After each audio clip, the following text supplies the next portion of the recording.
Көңүл буруңуздар, бул маалымат үйдө кычкылтек концентраторлорун өз алдынча колдонгондор үчүн пайдалуу. Бул аппарат дем алууну жеңилдетүү үчүн кычкылтек чыгарат, бирок натыйжалуу иштеши үчүн сиз төмөкүлөрдү билип алганыңыз оң.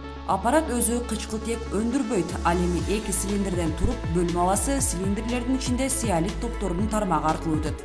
Жөнөкөйлөштүрүп айтканда, бөлмөдөн аба алып фильтр аркылуу өткөрөт. Биринен дем алуу үчүн кычкылтек алынат, башкасынан азот бөлүнүп чыгат.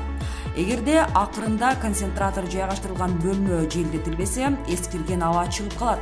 Натыйжада кычкылтек жуугадан деми кысыла баштайт. Кычкылтек концентраторлорун колдоноордон мурда сөзсүз көрсөтмөлөрүн окуп чыгыңыз же адиске кайрылыңыз.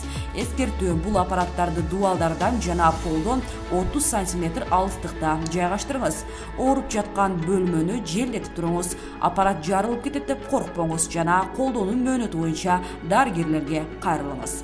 Белгиле кетчү нерсе, гемоглобиндин кычкылтек менен каныгышын жана жүрөктүн кагышы сыяктуу байкоолорду билип алыңыз.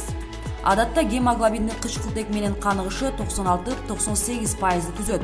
Коронавирус дем алуу системасын жуктурганда кандагы газ алмашуу жана кандагы көмүр кычкыл газынын жана кычкылтектин балансы бузула баштайт. Мындай абалдын пайда болуу коркунучун алгачкы этаптарда аныктоого пульсоксиметр мүмкүндүк берет. Светодиоддору бар сенсорду манжанын үстүнө басат. Манжаларыңыз таза жана лак боектору жок болушу керек. Жарык кан жана жумшак ткандар аркылуу өткөндө анын жарым жартылай сиңиши пайда болот.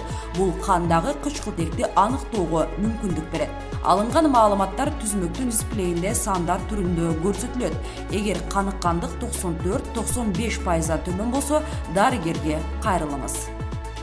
Ден соолугуңузга көргөн камкордугуңуз кычкылтек концентраторлорун колдонууга зарылчылык жаратпайт.